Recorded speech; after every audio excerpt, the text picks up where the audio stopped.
plot is quite locked. Dude, this is Darknet.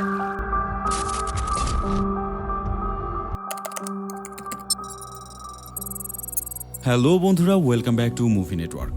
আপনি কি জানেন পৃথিবীর হাজারো অদ্ভুত বিষয়ের চেয়েও বিস্ময়কর বিষয় হলো ডার্ক ওয়েব? হ্যাঁ, আমি কিন্তু ঠিকই বলছি।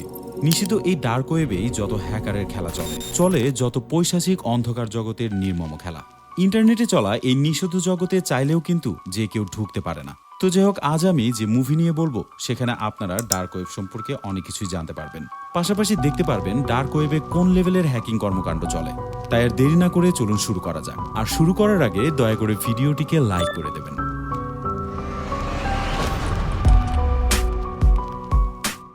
গল্পের শুরুতেই আমরা মেটিয়াস নামের একজন ছেলেকে দেখতে পারি। সে কিন্তু এই গল্পের প্রধান চরিত্র। তাকে সংক্ষেপে ম্যাট বলে ডাকা হয়। ম্যাট নামের এই ছেলেটা কিন্তু বেশ দরিদ্র। তবে দরিদ্র হলে কি হবে, সে বেশ জিনিয়াস। সে মূলত প্রোগ্রামিং নিয়ে পড়ালেখা করেছে। তবে লেখাপড়ার ফাঁকে সে ছোট ছোট সফটওয়্যার তৈরি করে। আর এই সফটওয়্যারগুলো তৈরি করতে তার বেশ ভালো একটা কম্পিউটারের দরকার ছিল। কিন্তু তার যে নিজস্ব কম্পিউটার ছিল সেটা কোনোভাবেই ভালো ছিল না, যার কারণে ভারী কাজগুলো কমপ্লিট করার জন্য তাকে সাইবার ক্যাফে যেতে হতো। তো যাই হোক, সাধারণত যে সাইবার ক্যাফে গিয়ে সে কাজ করতো, সে সাইবার ক্যাফে সে প্রায়ই একটা ল্যাপটপ দেখতো। কিন্তু সে ল্যাপটপ কেউই ওপেন করে না এবং সেই ল্যাপটপের কোনো মালিকই সে খুঁজে পাচ্ছিল না। তাই শেষ পর্যন্ত ম্যাট চুপি চুপি সে ল্যাপটপটি নিয়ে বাসায় চলে আসে। সিনটি শিফট হয়। আমরা দেখতে পারি ম্যাট তার গার্লফ্রেন্ড অ্যামায়াকে কল করেছে। ভিডিওতে তারা দুজনের সাথে কথা বলে। তবে এই সময় আমরা বুঝতে পারি যে অ্যামায়া আসলেও কানে শোনে না, এমনকি সে কথাও বলতে পারে না। অ্যামায়া সাধারণত ম্যাটের সাথে ইশারা ইঙ্গিতে কথা বলতো। তবে ম্যাট ইশারা ইঙ্গিতে কথা বলতে খুব একটা পারদর্শী ছিল না। ম্যাট এ সময় অ্যামায়াকে বলে সে একটা সফটওয়্যার তৈরি করছে, যে সফটওয়্যারের কাজ হবে সে যে কোনো প্রকার কথা বললে সেটা ইশারা ইঙ্গিতে কনভার্ট হয়ে যাবে। মানে যে ইশারা ইঙ্গিতে অ্যামায়া কথা বলতো। আর এই সফটওয়্যারটির মাধ্যমে তাদের মধ্যেকার কথোপকথন আরো ইজি হয়ে যাবে। কিন্তু অ্যামায়া এই বিষয়ে কোনোভাবে খুশি হতে পারে না, কারণ সে চাইতো যে ম্যাট তার মতো করে ভাষা শিখেনি, সে সরাসরি তার সাথে ইশারা ইঙ্গিতেই কথা বলুক। কিন্তু ম্যাট তাকে বারবার বোঝানোর চেষ্টা করে যে এত সহজভাবে এই সফটওয়্যারটি যদি কাজ করে তাহলে কেন কষ্ট করে সে এই ভাষাগুলো শিখতে যাবে, আর কেনই বা সে ইশারা ইঙ্গিতের মাধ্যমে তার সাথে কথা বলবে। তো এরপর যা হবার তাই হয়। দুজনের মধ্যে আবার ঝগড়া শুরু হয়ে যায় এবং অ্যামায়া ফোনটি কেটে দেয়। আজকের দিনটা তাদের ছুটি দিন ছিল। ম্যাট তখন তার অন্যান্য বন্ধুদেরকে কল করে তাদের সাথে আড্ডা দিতে থাকে। তবে তাদের সাথে আড্ডা দেওয়া সত্ত্বেও সে বারবার অ্যামায়াকে কল করার চেষ্টা করে, কিন্তু অ্যামায়া তাকে কোনোভাবে পাত্তাই দিচ্ছিল না। এমনকি ম্যাট অ্যামায়ার রাগ ভাঙানোর জন্য বারবার তাকে মেসেজ করছিল।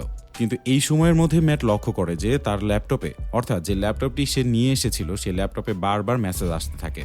তবে এই মেসেজগুলো কিন্তু সরাসরি তার উদ্দেশ্যে করা হচ্ছিল না, কারণ এই মুহূর্তে যে আইডিটা সে ব্যবহার করছিল সে আইডিটা ছিল সে ল্যাপটপের মালিকের। ম্যাট এখনো পর্যন্ত তার আইডি এখানে লগ ইন করেনি। তো যাই হোক, ম্যাটও সঙ্গে সঙ্গে বুঝে যায় যে এই ল্যাপটপের মালিকই হচ্ছে এই ফেসবুক অ্যাকাউন্টের মালিক, আর এই ফেসবুক আইডির নাম হচ্ছে নোরা সিফো। তো যাই হোক, এর পরেও অনবরত তার কাছে মেসেজ আসতে থাকে। ম্যাট চেক করে দেখে কেউ তাকে মেসেজ করে বসেছে তার কাছ থেকে প্লেনের টিকিট কিনতে চায়, অর্থাৎ ল্যাপটপের সেই আসল মালিকের কাছ থেকে। শেষ পর্যন্ত ম্যাট চিন্তা করে যে এই ফেসবুক অ্যাকাউন্ট থেকে সে লগ আউট করবে, তা না হলে এইসব হাবিজাবি মেসেজ দেখতে দেখতে তার মাথা একদমই গরম হয়ে যাবে। তাই সে আর কোনোভাবে দেরি না করে সেই ফেসবুক অ্যাকাউন্ট থেকে লগ আউট করে নেয়। এরপর ম্যাট তার বন্ধুদের সাথে আবারও জয়েন হয়। এবার সে অ্যাড হয়ে একটা খুশির সংবাদ পেয়ে যায়, আর সেটা হচ্ছে তার দুই বান্ধবী সেরিনা এবং মেরির বিয়ে হয়ে যাবে। বোঝেন কথা, দুই বান্ধবীর কিন্তু বিয়ে হচ্ছে। মানে এই ধরনের উন্মাদ সম্পর্কের পারমিশন তো ওই সব দেশে আছে, তাই না? তো এই ব্যাপারে কিন্তু সবাই খুব খুশি ছিল। তবে এত খুশির মধ্যে কিন্তু একটা দুঃখের ব্যাপারও ছিল। সেটা হচ্ছে সেরিনার মার ক্যান্সার ছিল, হয়তো সে আর বেশি দিন বাঁচবে না। কিন্তু সেরিনা চাচ্ছিল যে তার বিয়েটা যেন তার মা দেখে যেতে পারে, হয়তো সেই সময়টা তার মার কাছে আর নেই। তো যাই হোক, এইসব কথার মধ্যে দিয়েই তারা নানা রকম কথা বলতে থাকে এবং আড্ডা দিতে থাকে। তবে ম্যাট কিছু বিষয় লক্ষ্য করে। তার সেই ল্যাপটপটা বারবার একা একা বন্ধ হচ্ছিল এবং একা একাই অন হয়ে যাচ্ছিল। কিন্তু ম্যাট কোনোভাবে বুঝতে পারছিল না যে তার ল্যাপটপটা কিসের জন্য এভাবে অন অফ হচ্ছে। তাই সে তার বন্ধু ডিমনকে এই বিষয়ে জানায়। ডিমন তাকে তার হার্ড ড্রাইভটা চেক করতে বলে। আর ড্রাইভটি চেক করতে গিয়েই সে দেখতে পারে যে সে ড্রাইভ প্রায় ফুল হয়ে আছে। আর ফুল হবেই না কেন, একটা ফাইলে 960 জিবির মতো ভিডিও ফাইল ছিল। কিন্তু প্রথম দিকে সে ফাইল পাওয়াই যাচ্ছিল না, কারণ ফাইলটা ছিল হিডেন। তো যাই হোক, ম্যাট একটা সময় খুঁজতে খুঁজতে সে ফোল্ডারটি বের করে। এরপর সে ফোল্ডারে ঢুকে সে ফাইলগুলো সে চেক করতে থাকে। ভিডিওগুলো তার চোখের সামনে ওপেন হতেই সে অনেকটাই অবাক হতে থাকে, কারণ এই ভিডিওগুলো কোনোভাবে স্বাভাবিক বলে মনে হচ্ছিল না। ভিডিওগুলো যেন কোনো ক্যাটাগরির মধ্যেই পড়ে না। না ছিল এই ভিডিওগুলো কোনো প্রকার ব্লগ, কোনো প্রকার মুভি অথবা অন্য কোনো কিছু। আর ভিডিওগুলো রীতিমতো আজব এবং অদ্ভুত ছিল। মানে এক কথায় বলতে গেলে ভিডিওর কোনো উদ্দেশ্যই বোঝা যাচ্ছিল না। আর এই ভিডিওগুলো দেখে সে বুঝতে পারছিল যে ইচ্ছা করে এই ভিডিওগুলো তারা তৈরি করেনি। আজগবি অঙ্গভঙ্গিতে তৈরি করা এই ভিডিওগুলো তাকে অনেকটাই ভাবায়। আর এই ভিডিওগুলো কিন্তু অনেকটাই হিডেন ক্যামেরার মাধ্যমে নেওয়া হয়েছে, এমনকি কোনোটা আবার সিসি ক্যামেরা থেকে কালেকশন করা। যাই হোক, ম্যাট শেষ পর্যন্ত কোনো কিছু বুঝতে না পেরে আবারও তার বন্ধুদের সাথে আড্ডায় ফিরে আসে। এর কিছুক্ষণের মধ্যেই অ্যামায়া অর্থাৎ ম্যাটের গার্লফ্রেন্ড ম্যাটকে কল করে বসে। তাকে দেখে বোঝাই যাচ্ছিল এই সময় তার রাগ অনেকটাই কমে এসেছে। এই সময় ম্যাটের কাছে একটি মেসেজ চলে আসে। এবার যে প্রোফাইল থেকে তাকে মেসেজ করা হয়েছে সেই প্রোফাইলের নাম ছিল এরিকা ডিউন। ম্যাট এই সময় সে মেসেজের দিকে মনোযোগ দিতে থাকে, যার কারণে অ্যামায়া রাগ করে আবার কলটি কেটে দেয়। ম্যাট এই সময় এরিকা ডিউনের উপর প্রচন্ড রেগে যায়। সে নোরা সিফো অর্থাৎ সে ল্যাপটপের মালিকের অ্যাকাউন্টে লগ ইন করে তাকে আবারও ফিরতি মেসেজ দেয়। মেসেজে সে জানায় যে আপনি কে, আমাকে কেন বারবার মেসেজ করছেন। এই সময় এরিকা ডিউন একটা মেসেজের মাধ্যমে তাকে জানায় সেই হচ্ছে তার চুরি করা এই ল্যাপটপের মালিক। এছাড়াও সে আরো বলতে থাকে তুমি যেহেতু আমার ফেসবুক আইডি লগ ইন করেছো সেহেতু আমার ল্যাপটপটাও তোমার কাছেই আছে। তুমি আমার ল্যাপটপ কেন চুরি করেছো? ম্যাট প্রথমত অনেকটা ভয় পেয়ে তার কাছে কোনোভাবেই রাজি হতে চাচ্ছিল না, কিন্তু রাজি না হয়ে কতক্ষণ পার পাবে। শেষ পর্যন্ত ম্যাট তার ভুল স্বীকার করে বলে যেখান থেকে সে ল্যাপটপটি নিয়ে এসেছে সেখানে সে ল্যাপটপটি রেখে আসবে। তো যাই হোক, কথা শেষে ম্যাট যখন ল্যাপটপটি বন্ধ করতে যাচ্ছিল ঠিক তখনই চারণ 68 নামক একটি অ্যাকাউন্ট থেকে তার কাছে আরেকটি মেসেজ চলে আসে। আর এই অ্যাকাউন্টধারী ব্যক্তি তাকে লেখে, নোরা তুমি এর আগে আমার জন্য যা করেছো সেটার জন্য আমি অনেক মজা পেয়েছি। আমি চাই তুমি এরপর এর চেয়ে বেশি কিছু আমার জন্য করো, আর অগ্রিম হিসেবে তোমার অ্যাকাউন্টে আমি কিছু টাকা পাঠিয়েছি। এই মেসেজটি দেখে ম্যাট অনেকটাই কৌতূহলী হয়ে যায়। সে আসলে কোনোভাবে বুঝতে পারছিল না যে এই ল্যাপটপের মালিক কোন ধরনের মানুষ। এমনকি এই ল্যাপটপে যে ভিডিওগুলো আছে সেগুলো খুবই আশ্চর্যজনক ছিল, আর যে ব্যক্তিগুলো তার কাছে মেসেজ পাঠাচ্ছে সেই ব্যক্তিদের মেসেজগুলো অনেক অদ্ভুত ছিল।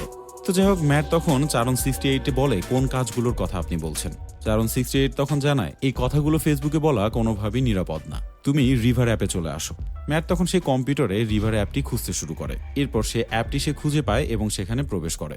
আর এই অ্যাপটিও পুরোপুরি অদ্ভুত ছিল। এই অ্যাপটি ওপেন করা মাত্র সে দেখতে পারে যে একটা নৌকা টানেলের ভিতর দিয়ে যাচ্ছে। যদিও পুরো দৃশ্যগুলো কার্টুনের মতো দেখাচ্ছিল, কিন্তু অনেকটাই আশ্চর্যজনক মিউজিক বাজছিল। এই সফটওয়্যার ঢুকে কিনা তার চারণ 68 এর সাথে যোগাযোগ করতে হবে, এটা আবার কিভাবে সম্ভব? তো যাই হোক, এ সময় ম্যাটের চেহারা দেখে তার বন্ধুরা বুঝতে পারে যে ম্যাট হয়তো বিচলিত আছে। তারা প্রশ্ন করতেই ম্যাট সব কথাই তাদের সাথে শেয়ার করতে থাকে। এমনকি এই সময় সে বলে দেয় যে সে সাইবার ক্যাফ থেকে একটা ল্যাপটপ চুপি চুপি নিয়ে এসেছে। এরপর থেকে সেই ল্যাপটপের সাথে কাটানো সময়গুলো তার পুরোপুরি অদ্ভুত মনে হচ্ছে। এরপর ল্যাপটপের স্ক্রিনটি সে সবার সাথে শেয়ার করে। ডিমন এই সফটওয়্যারটি দেখে সবাইকে বলতে থাকে যে আসলে এটা এমন ধরনের সফটওয়্যার যে সফটওয়্যারের মাধ্যমে যে কোনো মানুষের সাথে যোগাযোগ করলে কোনো প্রকার ফুটপ্রিন্ট থাকে না, মানে যে কোনো প্রকার বড় বড় গোপনীয় কথাবার্তা এই অ্যাপের মাধ্যমেই বলা হয়। সে আরো বলতে থাকে এই ধরনের অ্যাপ তারাই ব্যবহার করে সাধারণত যারা ডার্ক ওয়েব ইউজ করে, এমনকি যারা ডার্ক ওয়েবের সাথে অতপ্রতভাবে জড়িত। ম্যাট বলে একটা প্রোফাইলের নাম চারণ 68। এই প্রোফাইলের মাধ্যমে সে এই সফটওয়্যার সম্পর্কে জেনেছে। এমনকি চারণ 68 এর নোরা সিফোর কাছ থেকে দামি কোনো কিছু কিনতে চাচ্ছে, আর নোরা সিফো হচ্ছে তার এই ল্যাপটপের মালিক। এমনকি এই কাজের জন্য সে অগ্রিম টাকাও পাঠিয়েছে। এ সময় তার বন্ধুরা সবাই চিন্তা করে দেখে এই নামগুলো খুবই অদ্ভুত। ম্যাট এই সময় চারণ নামটি গুগলে সার্চ করে। সে জানতে পারে চারণ নামটি হচ্ছে নরকের দেবতা, যে দেবতা পাপী মানুষের আত্মাকে ধরে নরকে নিয়ে যায়। আর এগুলো দেখে ম্যাটের কলে থাকা প্রত্যেকটা বন্ধুই হতভম্ব হয়ে যায়। তারা আরেকটি বিষয় দেখে চারণ 68 নামটা উল্টা করলে পুরোপুরি নোরা সিফোর নামটি পাওয়া যায়। তারা তখন কোনো কিছু বুঝতে পারছিল না, একজনের নাম উল্টা করলে আর একজনের নাম হয় কিভাবে।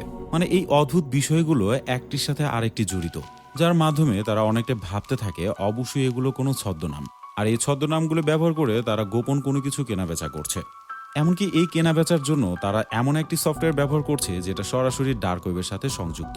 এ সময় ম্যাটের বন্ধু বলে ওঠে যে এটা যদি আসলে ডার্ক ওয়েবের মাধ্যমে ঘটে থাকে তাহলে বিষয়টা অনেক ভয়ানক হতে যাচ্ছে, কারণ ডার্ক ওয়েবে যা কিছু হয় সেটা কোনো সুস্থ মানুষের জন্য না। সেখানে সাধারণত মানুষকে খুন করার কন্ট্যাক্ট দেওয়া হয়, কখনো কখনো মানুষকে টর্চার করার ভিডিও আপলোড করা হয়, কখনো বা আবার অস্ত্র কেনাবেচা করা হয়, কখনো কখনো গোপনভাবে কোনো বড় বড় সাইটকে হ্যাক করা হয়, এমনকি জাল সার্টিফিকেট, জাল পাসপোর্ট সহ সেখানে সকল প্রকার অবৈধ জিনিস করা হয়। আর বলাই যেতে পারে যে ডার্ক ওয়েবের অধিকাংশ মানুষই প্রায় সাইকোর মতো। যাই হোক, ম্যাট তখন বুঝতে পারে যে এই বিষয়গুলো অনেকটাই ভয়ানক। ম্যাটের বন্ধুরা তখন ম্যাটকে জিজ্ঞাসা করে সে ভিডিও ফোল্ডারে কি কি ভিডিও আছে। ম্যাট তখন সে ভিডিও ফোল্ডারে ঢুকে একটা একটা করে ভিডিও দেখতে শুরু করে।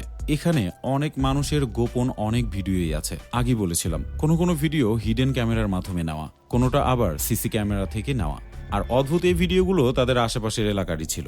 তো যাই হোক, একসময় ম্যাট সেখানে একটি বিটকয়েনের অ্যাকাউন্ট পায়। যে অ্যাকাউন্টে ঢুকে সে বুঝতে পারে যে এখানে অনেকবার ট্রানজ্যাকশন করা হয়েছে, আর এই ট্রানজ্যাকশনগুলো কিন্তু বিটকয়েনের মাধ্যমে করা হয়েছে। আর বিটকয়েন সম্পর্কে তো আপনারা খুব ভালো করেই জানেন, এটা হচ্ছে ক্রিপ্টো ওয়ার্ল্ডের ফাদার অ্যান্ড মাদার কয়েন, যেটার বাস্তব কিন্তু কোনো রূপই নেই। আর যে কোনো প্রকার অবৈধ লেনদেনের জন্য বিটকয়েনের ট্রানজ্যাকশন কিন্তু একদমই প্রসিদ্ধ। বেসিক্যালি ডার্ক ওয়েবের পেমেন্টের অধিকাংশই কিন্তু বিটকয়েনের মাধ্যমে করা হয়, অথবা যে কোনো প্রকার ক্রিপ্টোকারেন্সির মাধ্যমে করা হয়। আর ক্রিপ্টোকারেন্সির মাধ্যমে লেনদেন কিন্তু আরেকটি কারণে প্রসিদ্ধ, সেটা হচ্ছে কোনো মানুষের পরিচয় লাগে না, এমনকি এটার মাধ্যমে আনলিমিটেড ট্রানজ্যাকশন করা যায়। তো যাই হোক, এই অ্যাকাউন্টে ঢুকে ম্যাট দেখতে পারে যে চারণ 68 যে টাকাটা পাঠিয়েছিল সেটা বিটকয়েনের মাধ্যমে এখানে পাঠানো হয়েছে। আর এই ট্রানজ্যাকশনের পরিমাণ ছিল প্রায় 8.5 কোটি টাকারও বেশি। আর এত পরিমাণ টাকা দেখে বোঝাই যাচ্ছিল যে আসলে সেই কাজটা এত ছোট ছিল না। এ সময় ম্যাট সহ সবার মনে সেই প্রশ্নটা তৈরি হয়, কি এমন কাজ যেটার জন্য 8.5 কোটি টাকার মতো লেনদেন করা হয়, তাও আবার অগ্রিম হিসাবে? তার মানে সেই কাজটা কমপ্লিট হলে এর চেয়ে আরো বেশি টাকা পাঠানো হবে। এ সময় চারণ 68 থেকে আরেকটি মেসেজ আসে। সে লিখে পাঠিয়েছে, টাকা যেহেতু তুমি দেখেছো সেহেতু কাজ শুরু করে দাও। আর কাজটি হচ্ছে ভিকটিমের মাথার খুলির ভিতরে একটি বোমা ফিট করতে হবে, পরবর্তীতে সেই বোমাটা ব্লাস্ট করে তার খুলি ফাটিয়ে দিতে হবে। এমনকি সেখানে আরেকটি চাহিদা আছে, ভিকটিম যেন নিজের মৃত্যুর আগে এই সব কিছুই একটি গ্লাসের মাধ্যমে দেখতে পারে, মানে তার সামনে একটা মিরর থাকতে হবে, যে মিররে তার এই অদ্ভুত মৃত্যু সে নিজেই দেখতে পারবে। এমনকি তাকে যেন সর্বোচ্চ লেভেলের ভয় দেখিয়ে মেরে ফেলা হয়। এভাবে তারা ধীরে ধীরে ডার্ক ওয়েবের মধ্যে ঢুকে পড়ে। আর এতক্ষণে তারা সবাই বুঝে ফেলে যে তারা অলরেডি ডার্ক ওয়েবের মধ্যেই আছে। তো যাই হোক, এই সব কিছুর পরে তারা সেখানে থাকা প্রত্যেকটা ভিডিও খুব ভালোভাবে লক্ষ্য করতে শুরু করে। তারা একটা ভিডিও খুঁজে পায় যেখানে একটা মেয়েকে শিকল দিয়ে বাঁধা ছিল। মেয়েটা বারবার সেই শিকল থেকে বের হয়ে যাওয়ার চেষ্টা করছে, কিন্তু সে কোনোভাবেই সেখান থেকে বের হতে পারছিল না। এরপর দেখা যায় একটা মেয়েকে একটা গর্তে রাখা হয়েছে। মেয়েটা তখন অজ্ঞান হয়ে শুয়েছিল, কিন্তু এরপর তার শরীরে অ্যাসিড ঢেলে দেওয়া হয়। এমনকি আরেকটি মেয়েকে একটি ড্রামের ভিতরে রেখে দেওয়া হয়। আর এই দৃশ্যগুলো কিন্তু বেশ ইরিটেটিং ছিল। সত্যি বলতে ডার্ক ওয়েবে কিন্তু এই ধরনের কাজই হয়। মানুষ যে কতটা খারাপ, হিংস্র এবং পাগল হলে এ ধরনের কাজ করতে পারে সেগুলো আপনারা কি বুঝতে পারছেন? শেষ ভিডিওতে আমরা এরিকা ডিউন নামের একটা মেয়েকে দেখতে পারি। আর এই মেয়ের অ্যাকাউন্ট থেকে কিছুক্ষণ আগে ম্যাট কিন্তু SMS পেয়েছিল। এ সময় কিছুটা আন্দাজ করা হয় যে এরিকা ডিউন হয়তো এখন নোরা সিফোর আন্ডারই রয়েছে, অর্থাৎ তার কবজায় রয়েছে। এমনকি একটা ভিডিওতে নোরা সিফোর ফেসের কিছুটা অংশ দেখা যায়। আর এই দৃশ্যগুলো দেখে বোঝাই যাচ্ছিল নোরা সিফো হয়তো মানুষদেরকে কিডন্যাপ করত। এরপর সে রীতিমতো ডার্ক ওয়েবের কাস্টমারদের চাহিদার উপর ভিত্তি করে বিভিন্ন প্রকার ভিডিও তৈরি করত। এমনকি সেই ভিডিওগুলোতে সবাইকে টর্চার করা হতো এবং বিভিন্ন প্রকার অদ্ভুত কর্মকাণ্ড তাদের সাথে চালানো হতো। এই ভিডিওগুলোই প্রচুর মূল্যে ডার্ক ওয়েবে সে বিক্রি করত। শেষ পর্যন্ত ম্যাট এবং তার বন্ধুরা সবকিছু জানতে পেরে তাদের মধ্যে এক প্রকার আতঙ্ক বিরাজ করে। তারা বুঝে উঠতে পারছিল না যে এই বিষয়ের বিরুদ্ধে তারা কি করবে, অথবা তাদের এখন কি করা উচিত। কারণ ডার্ক ওয়েবকে ভয় পায় না এমন কোনো ব্যক্তি নেই। এর কিছুক্ষণের মধ্যে অ্যামায়ার কল আসে ম্যাটের কাছে।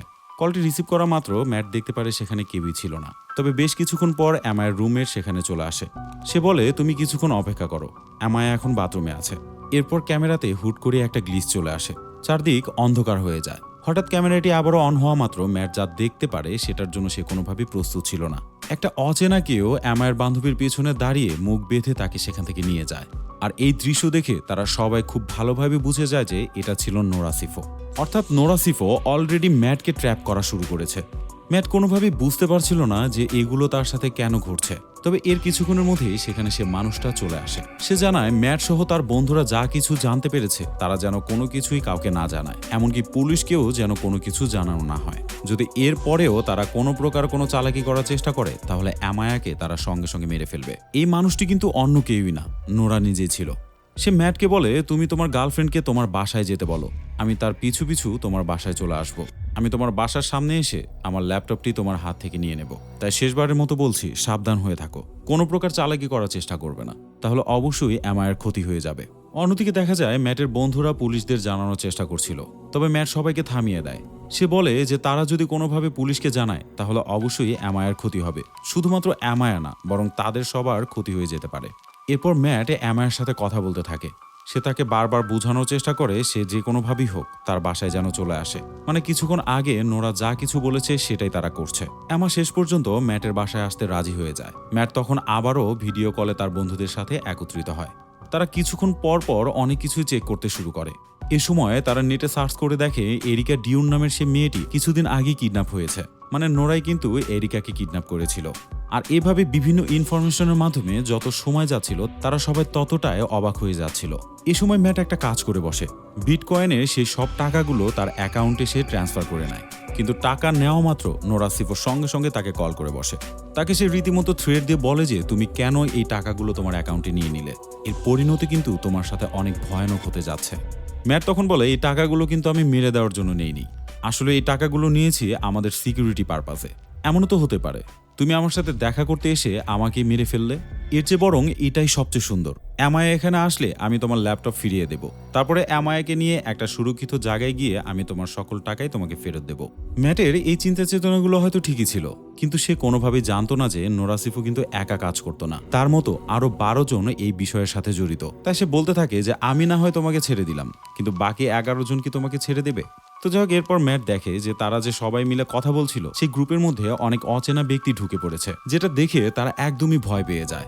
মানে এই ধরনের আজগবি কাহিনী তো সাধারণ মানুষের সাথে কখনো ঘটে না, আর এগুলো দেখে বোঝাই কিন্তু যাচ্ছিল তারা অলরেডি সবাই হ্যাকড হয়ে গেছে। তো যাই হোক, এই সময় একটা অ্যাকাউন্ট থেকে অটোমেটিক্যালি একটা ভিডিও প্লে করা হয়, আর এই ভিডিওতে তারা দেখতে পাচ্ছিল অলরেডি তাদের এক বান্ধবীর অ্যাকাউন্ট হ্যাক হয়ে গেছে, আর এই অ্যাকাউন্ট হ্যাকের মাধ্যমে তারা সবার বাসার অ্যাড্রেস নিয়ে নিচ্ছিল। যে দৃশ্যগুলো দেখে তারা একদমই অবাক হয়ে যায়, কারণ তারা স্বপ্নেও ভাবতে পারেনি যে এইগুলো কিনা তাদের সাথে ঘটতে যাচ্ছে। এমনকি কিছুক্ষণ আগে তাদের সেই বান্ধবী তাদের সাথে ভিডিও কলে ছিল, কিন্তু এখন সে বান্ধবী কিন্তু আর নেই, তাকে কোনোভাবেই আর পাওয়া যাচ্ছিল না। এরপর একটা ভিডিও ওপেন হয়, ভিডিওতে দেখা যায় তাদের সেই বান্ধবীকে অলরেডি একটা ছাদের উপর থেকে ফেলে দেওয়া হচ্ছে। শেষ পর্যন্ত তাদের সেই বান্ধবী সেখান থেকে পড়ে গিয়ে মুহূর্তের মধ্যেই মারা যায়। আর এই দৃশ্যের পর সেখানে থাকা প্রত্যেকজনই একদমই শকড হয়ে যায়। তারা এতটাই ভয় পেয়ে যায় যে পরবর্তীতে কি হবে সেটা নিয়ে তাদের আর কোনো চিন্তা নেই। এই মুহূর্তে তাদেরকে বাঁচতে হলে পুলিশকে কল দিতে হবে, যার কারণে তারা সঙ্গে সঙ্গে পুলিশকে কল করে বসে। কিন্তু এই মুহূর্তেও ম্যাট তার মাথা ঠান্ডা রাখে, সে সবাইকে বারবার বলতে থাকে পুলিশকে কোনোভাবে না জানাতে, কারণ সে তো জানে অলরেডি তাদের সবার ডিভাইস হ্যাক হয়ে গেছে। এই সময় তাদের বন্ধুদের মধ্যে একজন বলে যে কোনো প্রকার নিশ্চয়তা কি তুমি দিতে পারবে যে তাদের ল্যাপটপ এবং টাকা ফেরত পাওয়ার পর তারা আমাদেরকে ছেড়ে দেবে? তারা তো আমাদের রীতিমতো মেরেও ফেলতে পারে। এই সময় ডিমন সে ল্যাপটপে থাকা প্রত্যেকটা ভিডিও তার ল্যাপটপে পার করে নেয়, কারণ এই ভিডিওগুলো তাদের কাছে থেকে গেছে এই হুমকির মাধ্যমে তারা কোনো রকম নিজেদেরকে বাঁচিয়ে নিতে পারবে। কিন্তু সে এমনভাবে যায় যে সেই হ্যাকারগুলো কোনোভাবে যেন বুঝতে না পারে। কিন্তু তারা তো জানতো না যে সেই হ্যাকারগুলো ছিল তাদের চেয়ে আরো বেশি চালাক, কারণ তারা শুধুমাত্র তাদের ডিভাইসগুলোকে হ্যাক করেনি, বরং তাদের বাসার আশেপাশে সকল প্রকার সিসি ক্যামেরা তারা হ্যাক করে নিয়েছিল, যেগুলোর মাধ্যমে তারা খুব ভালোভাবে দেখতে পারছিল যে কে কোথায় যাচ্ছে। তো যাই হোক, এই সময় সেই হ্যাকারগুলো রাগ করে তাদেরকে আবারও একটি ভিডিও দেখায়। ভিডিওতে তারা দেখতে পারে এটা ছিল তাদের বন্ধুদের কারো একজনের ইউটিউব চ্যানেল, যে চ্যানেলে তারা একটা ভিডিও আপলোড করেছে, যে ভিডিওটা তাদের সেই বন্ধুর ফেসের মাধ্যমেই তৈরি করা হয়েছিল। তবে এই ভিডিও তারা তৈরি করেছিল বিভিন্ন ভিডিওর ছোট ছোট ক্লিপ নিয়ে, আর এই ভিডিওটা এমনভাবে তৈরি করা হয় যে তাদের সেই বন্ধু কিছুক্ষণের মধ্যে পুরো শহরে বোম ব্লাস্টিং করবে, যেটার ফলাফল হবে খুবই ভয়াবহ। আর এই রেকর্ডে তাদের সেই বন্ধুর অ্যাড্রেসও জানানো হয়, এমনকি সেই ভিডিওতে বলা হয় পারলে পুলিশ যেন তাকে ঠেকিয়ে দেখায়। আর এই ভিডিওটি দেখে পুলিশ কি আর কোনোভাবে থেমে থাকে? সঙ্গে সঙ্গে পুলিশ সেই জায়গা মতো চলে আসে। এ সময় সে বারবার বলতে থাকে যে এটা তার মাধ্যমে তৈরি করা হয়নি, এটা ছিল একটা ফেক ভিডিও। সে সবাইকে বোঝানোর চেষ্টা করে এ সবকিছু হ্যাকাররা করেছে, কিন্তু হ্যাকারগুলো কোনোভাবে তার যেন পিছুই ছাড়ছিল না। হঠাৎ করে তার পিছিতেই গান ফায়ারের সাউন্ড ছেড়ে দেয়, যে সাউন্ডের মাধ্যমে পুলিশ চিন্তা করে যে অবশ্যই তার কাছে গান আছে, এমনকি সে গানের মাধ্যমে সে ফায়ারও করছে। তাই পুলিশের কাছে সবকিছু রিস্ক মনে হয় এবং তাকে এনকাউন্টার করে সেখানে মেরে ফেলে। অন্যদিকে দেখা যায় ম্যাটের যে বান্ধবী পুলিশকে জানানোর জন্য বাইরে বের হয়েছে, সে এখন ট্রেনের অপেক্ষায় দাঁড়িয়ে আছে। অন্য একটি ভিডিওতে সেরিনার মাকে দেখানো হয়, অর্থাৎ যে মহিলাটি ক্যান্সারে আক্রান্ত। সেরিনা তার মায়ের এই দৃশ্য দেখে খুবই কান্না করতে থাকে, কারণ অলরেডি তারা তাদের সাথে মৃত্যু নিয়ে খেলা করছে।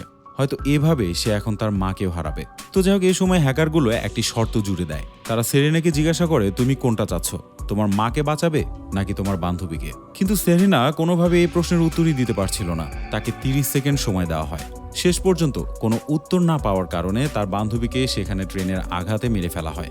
এতে কিন্তু তার মা কোনোভাবে বাঁচে না, তার মাকেও মেরে ফেলা হয় আইসিইউর কম্পিউটার অফ করে। অর্থাৎ প্রশ্নের উত্তর যে সে দিল না, এটাই ছিল তার সবচেয়ে বড় অপরাধ, যার কারণে একজনকে বাঁচানোর কথা ছিল কিন্তু তারা কাউকে বাঁচায়নি। আর এই দৃশ্যের মাধ্যমে বোঝা যাচ্ছিল যে তারা কতটা মারাত্মক। তারা নিজেরাই শর্ত দিল যে কোনো একজনকে তারা বাঁচাবে। প্রশ্নের উত্তর মাত্র 30 সেকেন্ডের মধ্যে না দিতে পারায় তারা দুজনকে মেরে ফেলেছে। আর এর কিছুক্ষণের মধ্যেই সেরিনার পিছনেও একজন চলে আসে, এমনকি সেখানেই সে সেরিনাকে মেরে ফেলে। ম্যাট তখন বুঝতে পারছিল না যে আসলে তাদের সাথে এসব কি ঘটছে। সে এখন সর্বোচ্চ লেভেলের ভয় পেয়ে গেছে। ম্যাট এই সময় ক্যামেরার সামনে চিৎকার করে বলে যে এখন অন্তত আমাদেরকে ছেড়ে দাও, দয়া করে অ্যামায়ার কোনো ক্ষতি তোমরা করো না, কারণ সে মেয়েটি এই বিষয়গুলো সম্পর্কে কিছুই জানে না। সে একজন প্রতিবন্ধী মেয়ে, না বলতে পারে না কোনো কিছু শুনতে পারে। ম্যাট অ্যামায়াকে কল করে। অ্যামায়াকে সে বলে যে সে কোনোভাবেই যেন ট্রেন থেকে বের না হয়, সেজন্য অবশ্যই তার জন্য ভিতরে অপেক্ষা করে। ম্যাট এরপর সাইকেল নিয়ে সেখান থেকে বেরিয়ে পড়ে। ডিমন এ সময় ক্যামেরার দিকে তাকিয়ে একটা কথা বলে বসে। সে সোজা সেই হ্যাকারদের উদ্দেশ্যে বলে, তোমরা যা কিছু করছো এই সব কিছুর জন্য তোমাদেরকে পস্তাতে হবে, কারণ তোমাদের সব ভিডিও আমার কাছেই আছে। আমি এগুলো এখন পুলিশের কাছে দিয়ে দিচ্ছি। তারপরে তোমরা বুঝতে পারবে যে তোমরা যে অপরাধ করছো সেটার সাজা কতটা কঠিন হয়। এরপর হ্যাকাররা একটা ভিডিও দেখায়, যে ভিডিওতে দেখা যাচ্ছিল যে সেই হ্যাকারের চেহারার কাছে ম্যাটের চেহারা তারা বসিয়ে দিয়েছে। আর এই ভিডিওর মাধ্যমে খুব সহজেই তারা প্রমাণ করবে যে ম্যাট এই বিষয়গুলোর সাথে জড়িত। যে বিষয়টা পুলিশ জানলে ম্যাটের কি অবস্থা হবে সেটা তো আপনারা বুঝতে পারছেন। অন্যদিকে দেখা যায় ম্যাটের রুমে কে যেন ঢুকেছে। ভিডিওতে থাকা কিডন্যাপ করা সেই মেয়েটাকে তারা সেই ম্যাটের রুমে রেখে যাচ্ছে। মানে এক কথায় তারা যে কোনোভাবে হোক ম্যাটকে ফাঁসানোর চেষ্টা করছিল। এই ফেক ভিডিওটা দেখে আর ম্যাটের বাসায় সে মেয়েটার লাশ দেখে যেন পুলিশ বুঝতে পারে যে ম্যাটই এই সব কিছুর সাথে জড়িত। এটাই ছিল সে হ্যাকারদের প্ল্যান। তো যাই হোক, ম্যাটের বাসায় আসা সেই মানুষটা ছিল নোরাসিফো, যেটা ডিমন খুব ভালোভাবে বুঝতে পারে। কিন্তু ডিমন কোনোভাবে বুঝতে পারছিল না যে এটা কিভাবে সম্ভব। নোরাসিফো তো ম্যাটের বাসা চেনে না, যার কারণে তার গার্লফ্রেন্ডকে তার বাসার দিকে যেতে বলেছে। এমনকি সে ম্যাটের গার্লফ্রেন্ডকে ফলো করতে করতে ম্যাটের বাসায় পৌঁছে যাবে বলে চিন্তা করেছিল। তাহলে ম্যাটের বাসায় এখন নোরাসিফো কিভাবে আসে? তার মানে বোঝাই যাচ্ছিল নোরাসিফো হয়তো আগে থেকেই ম্যাটের বাসা চিনত। ডিমন তখন গভীরভাবে চিন্তা করতে থাকে। এক পর্যায়ে সে বুঝে ফেলে যে এটা ছিল সম্পূর্ণ সাজানো একটা নাটক। আসলে এই সব কিছু আগে থেকে প্ল্যান করা ছিল। ডিমন ম্যাটকে কল করে। সে জানায় এতক্ষণ যা কিছু তাদের সাথে ঘটেছে সবকিছু প্রি প্ল্যান ছিল। আর সেই ল্যাপটপটা কোনোভাবে তাদের কাছ থেকে হারিয়ে যায়নি, বরং ম্যাট যেন এই ল্যাপটপটি লোভে পড়ে নিয়ে আসে সেই জায়গাতেই রাখা হয়েছিল। এবং পরবর্তীতে হ্যাকারগুলো এই ঘটনাগুলো আমাদের সাথে ঘটিয়েছে। এমনকি হ্যাকারগুলো আমাদের লোকেশন আগে থেকেই জানতো, কিন্তু তারা কেউই বুঝতে পারছিল না যে হ্যাকারগুলো কেন তাদের সাথে এইগুলো করবে। এর পেছনে কোনো না কোনো কারণ তো থাকতে হবে। এর কিছুক্ষণের মধ্যে অ্যামায়া ম্যাটকে কল করে। অ্যামায়া বলে, তুমি যে অ্যাড্রেস পাঠিয়েছো সেই অ্যাড্রেস অনুযায়ী আমি পৌঁছে গেছি, আমি কি এখন ভিতরে ঢুকবো? ম্যাট এই কথা শুনে একদমই অবাক হয়ে যায়। সে বলে, আমি তো তোমাকে কোনো প্রকার মেসেজ দিইনি, এমনকি তোমাকে কোনো লোকেশনও জানাইনি। উল্টো আমি তো তোমাকে ট্রেনে থাকতে বলেছি। কিন্তু এই কথা শেষ হতে না হতেই ম্যাটের ক্যামেরা অফ হয়ে যায়। আর এই সময়ে সেখানে একটি বানানো অ্যাপ ওপেন হয়ে যায়। এই অ্যাপটি থেকেই অ্যামায়াকে বলা হয় যে হ্যাঁ, তুমি এখন ভিতরে ঢুকে পড়ো। শেষ পর্যন্ত ফেক এই ইনফরমেশনের মাধ্যমে অ্যামায়া সেই রুমের ভিতরে ঢুকে যায়। অন্যদিকে দেখা যায় যে ডিমনের বাসাতেও অলরেডি সেই হ্যাকাররা চলে এসেছে। ডিমনকেও তারা এ সময় কোনোভাবে ছাড়ে না, তারা ডিমনকে ফাঁসিতে ঝুলিয়ে মেরে ফেলে। এ সময়ে হ্যাকারগুলো তার ডায়েরিতে একটা সুইসাইড নোট লিখে রাখে, যেখানে লেখা হয়, আমি এবং আমার বন্ধুরা মিলে ডার্ক ওয়েবে কাজ করতাম। সেখানে আমরা নানা রকম অপরাধমূলক কাজ করতাম, আর এগুলোর অপরাধ এখন আমি কোনোভাবেই মেনে নিতে পারছি না, তাই আমি সুইসাইড করছি। অন্যদিকে আমরা অ্যামায়াকে দেখতে পারি। সেই রুমে ঢোকা মাত্র পিছন থেকে কেউ এসে তাকে মেরে ফেলে। অন্যদিকে আমরা ম্যাটকে দেখতে পারি। ম্যাটের বন্ধু থেকে শুরু করে তার গার্লফ্রেন্ড সহ সবাই মারা গিয়েছে, শুধুমাত্র এখন সেই বেঁচে আছে। তার ফোনে একটি নোটিফিকেশন আসে, যেখানে লেখা হয় ম্যাটকে কি এখন জীবিত রাখা উচিত। আর এই জায়গাতে হাজার হাজার মানুষ মেসেজ করতে থাকে, মানে এই প্রশ্নের উত্তর সেখানে দিতে থাকে সবাই। তবে অধিকাংশ মানুষই সেখানে বলতে থাকে ম্যাটকে এখনই মেরে ফেলা উচিত। আর এর কিছুক্ষণের মধ্যেই সেখানে একটি গাড়ি এসে ম্যাটকে ধাক্কা দিয়ে সেখানে মেরে ফেলে। এরপরেই সেখানে থাকা প্রত্যেকটা হ্যাকারকে দেখানো হয়, যাতে দেখে বোঝা যাচ্ছিল যে এত জঘন্য কাজ করার পরেও তারা খুবই হাসি খুশি ছিল। তাদের দেখে মনে হচ্ছিল তারা একটা বড় সৎ কাজ করে ফেলেছে এবং খুবই বড় একটা যুদ্ধ থেকে জিতে ফিরেছে। এত জঘন্য কাজগুলো করার পরেও তাদের মনের মধ্যে কোনো প্রকার অপরাধ বোধ নেই। আর শেষের দৃশ্য থেকে তো আমরা বুঝতে পারি যে এতক্ষণ যা কিছু ঘটেছিল সবকিছুই তারা ভিডিও তৈরি করে ডার্ক ওয়েবে দিচ্ছিল।